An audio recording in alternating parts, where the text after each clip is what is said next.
soft bell, a small splash. 2 rings fell from a human's trembling hand and sank into the mud. I watched them twirl down like twin suns losing their courage, spinning into the dark. The human gasped, a sound like thunder forgetting its words. Then silence, except for the frogs, except for me. I blinked and thought, what a strange way to plant a promise. Do humans grow love in the mud too? The pond was still. A dragonfly hovered like a question mark above the ripples. Cattails leaned close, pretending not to gossip. I live here, in this brown bowl the sky forgets to finish. The mud is my mattress, the moon my ceiling lamp, the wind my unreliable friend. I sit upon my throne, a half-rotted log, and watch the world turn circles around me. Everything circles. The flies, the ripples, the seasons, the moon chasing her own reflection. Even the heron walks in loops when he's unsure. Maybe that's why humans made those shiny circles too, to remind themselves that everything they love must come back around. The mud knows many secrets. It keeps them all the way the sky keeps stars. Feathers, coins, bits of glass, fallen buttons, old laughter. And now, 2 metal moons joined forever, napping beneath my feet. They're cold against the earth, whispering in a language too polished for me to understand. But I try. I always try. Because the word love drifts across the pond sometimes, carried on picnic talk and quiet weeping, and I've never understood it. The thing called love. It sounds like weather. Unpredictable, loud, and slightly sticky. So I study. I have seen humans press their faces together as though trying to drink each other's breath. I have seen them toss crumbs to ducks, smiling as if generosity were a sport. I have also seen them sit by this pond with their backs touching, saying nothing at all, and somehow that silence felt like a warm rock in the sun. If that is love, then it is a tricky creature. Part storm, part stillness. Hard to tell if it's arriving or leaving. I look at the fallen rings again. A circle, I think, is a pond without water. It loops and loops, never finding an edge to rest on. Perhaps love is that same endless turning. 2 souls trapped in the same shape, refusing to straighten out. Maybe that's what the rings say.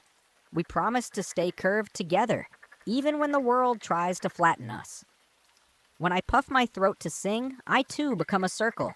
I am briefly enormous, round as the moon, full of my own sound. Do I love my voice? Possibly. It is warm inside my croak. But when the song ends, I deflate. My circle collapses. The flies resume their arguments.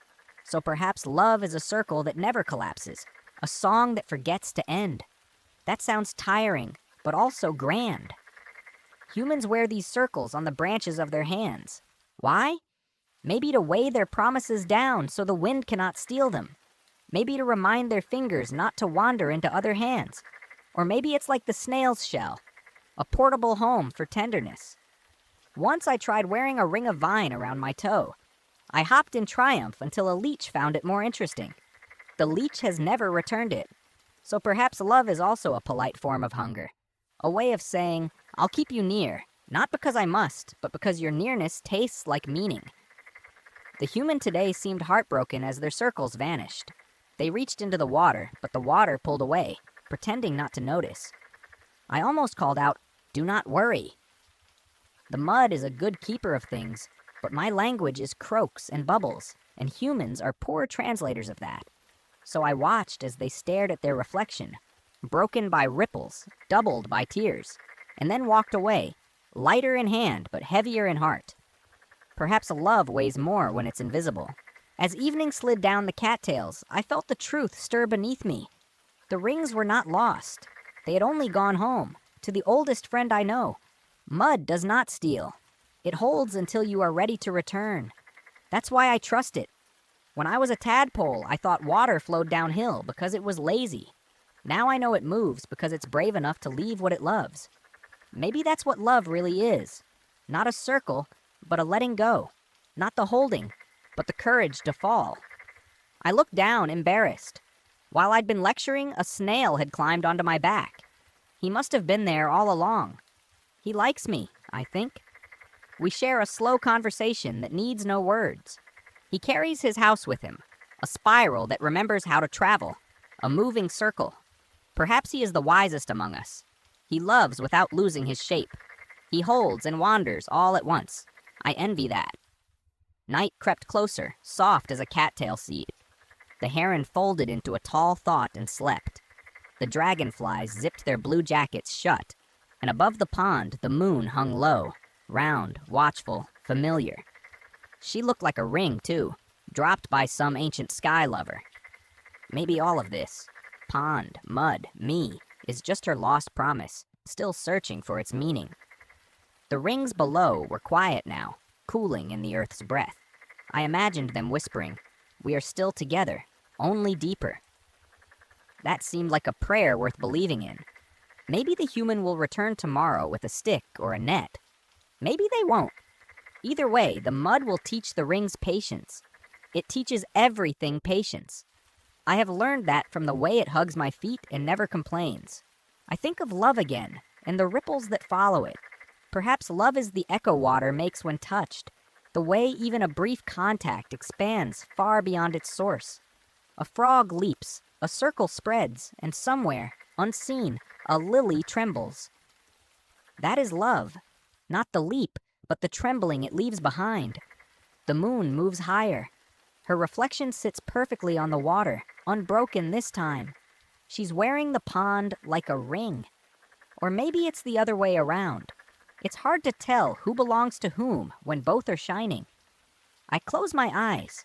I listen to the crickets tuning their small instruments. I feel the snail settle into a polite dream. And I think, love might be this.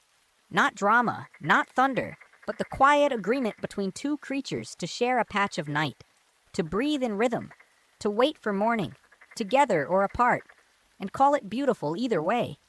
If the human ever returns, I hope they find peace in knowing their promise didn't vanish.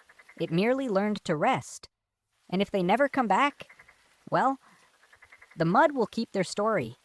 The rings will dream of fingers and sunlight. And I will keep watch, philosopher of silt, keeper of secrets too small for clouds. If you hear me croak again, it means I've found another story. Until then, watch the ripples fade. Watch the moon practice her perfect O above us. Listen to the water remembering everything we drop into it. I will be here, quiet, patient, sitting on my throne, counting the circles and waiting for the next splash,